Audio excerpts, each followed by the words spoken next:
صحیح بخاری کی روایت ہے کہ اللہ ارشاد فرماتا ہے جس نے میرے ولی کے ساتھ عداوت رکھی میرا اس کے ساتھ اعلان جنگ ہے۔ تو پھر کتنا حساس معاملہ ہو گیا جب ولی کی عداوت، ولی کی دشمنی اللہ سے دشمنی قرار پائی کہ اب اس کا میرے ساتھ اعلان جنگ ہے، تو اب پھر ہمارے لیے ضروری ہو گیا کہ ولی کو پہچانے کہ ولی ہے کون، کہیں ہم اس کی مخالفت نہ کر بیٹھیں اور ہم اللہ جل شانہ کے قہر و غضب کا شکار نہ ہو جائیں۔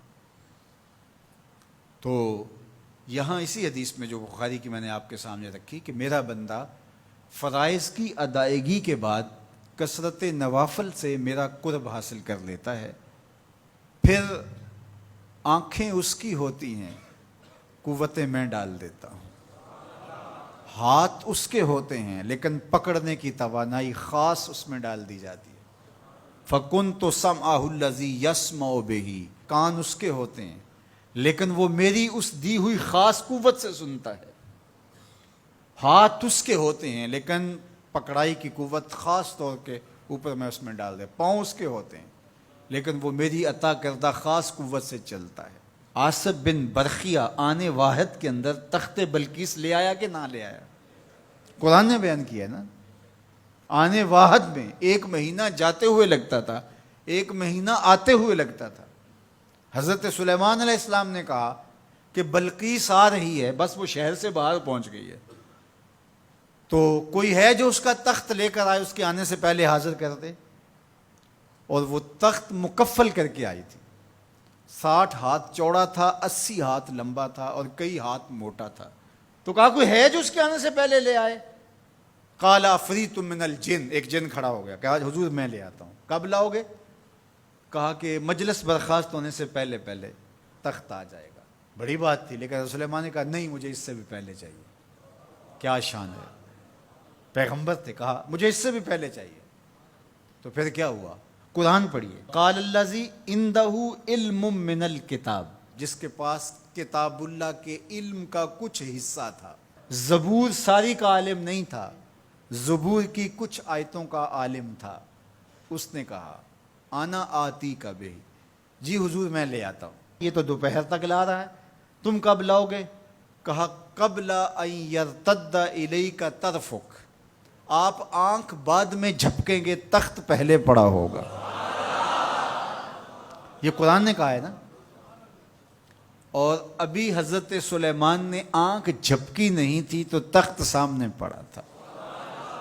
جب اس کو دیکھا تو بے ساختہ کا ھذا من فضل ربی، یہ میرے رب کا فضل ہے جس نے میری دہلیز کے ایک خادم کو یہ طاقت عطا کی ہے کہ 1 مہینے کی مسافت سے اتنا بڑا تخت آنے واحد میں آنکھ جھپکنے سے پہلے حاضر کر دیتا ہے۔ آنا آتی کا بے ہی، لفظ سنیے، آنا میں، آتی کا آتا ہوں، بے ہی اس کو ساتھ لے کے، یعنی میں ابھی گیا اور ابھی آیا اور تخت بھی لے آیا، اور وہ وہاں سے غائب بھی دکھائی نہیں دیا اور تخت بھی وہاں موجود تھا۔ اور حضرت سلیمان نے کہا کہ یہ میرے رب کا فضل ہے، اور اس کہانی کو میرے رب نے قرآن میں بیان فرمایا۔ جو کرامات پچھلے انبیاء علیہم السلام کی امتوں کے اولیاء کو حاصل تھیں، وہ اس امت کے اولیاء کو بھی حاصل ہو سکتی۔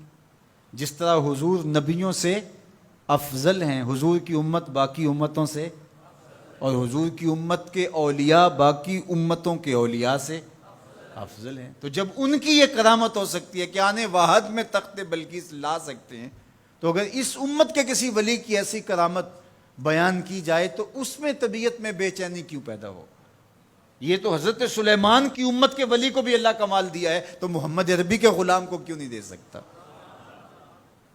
تو جو حضرت شاہ نقشبند بخاری علیہ رحمہ کا ذکر کیا جاتا ہے کہ جب آپ کی خادمہ کو اور آپ سے عقیدت کا دھم بھرنے والی خاتون کو کابل میں محل کی چھت سے دھکا دے دیا گیا، اور جب وہ نیچے پہنچی تو حضرت شاہ نقشبند بخاری علیہ رحمہ نے اس کو جو ہے وہ آسانی کے ساتھ زمین پہ رکھ دیا، تو حیرت سے آنکھیں پھٹی رہ جاتی ہیں اور پوچھتی ہیں کہ آپ کب آئے، آپ تو بخارے میں تھے؟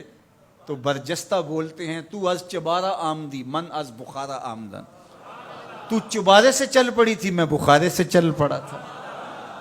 تو یہ حضور کے غلاموں کی شان ہے، اور یہ کوئی جو ہے وہ بعید نہیں ہے۔ باقی رہی بات یہ عقل نہیں مانتی، تو معجزہ اور کرامت ہوتے ہی وہی ہیں جو عقل انسانی کو عاجز کر دیں۔ جو عقل میں آ جائے وہ تو فن ہوگا۔ ما یعجز بہ العقل، عقل کی جہاں پہنچ نہ ہو، جو ظاہری اسباب سے ماورا ہو، جو چیزیں ما فوق الفطرت ہوں، تو انہیں ہی تو کرامت، قدرت یا معجزہ کہا جاتا ہے۔ اور اگر وہ عقل اور فہم اور ادراک میں آ جائیں تو پھر جو ہے وہ کیا ہو، تو اس کی نظیر ہمارے پاس قرآن میں موجود ہے۔ اب اللہ کا ولی کون ہوگا؟ حضور علیہ السلام سے پوچھا گیا، ابن مردوی اور باقی لوگوں نے روایت کیا کہ حضور ولی کون ہے؟ تو حضور علیہ السلام نے ارشاد فرمایا، اذا رؤوا ذکر اللہ، جس کو دیکھو خدا یاد آ جائے، جس کو دیکھنے سے رب یاد آ جائے، جس شخص کی صحبت میں بیٹھ کے رغبت دنیا کم ہو اور رغبت آخرت بڑھ جائے، اس کی صحبت غنیمت سب۔ اچھا، قرآن نے جو ولی کی علامت بیان فرمائی وہ یہ ہے، الذین آمنوا وکانوا یتقون، یعنی ولی کی جو علامتیں ہیں وہ ایمان اور تقوی ہے۔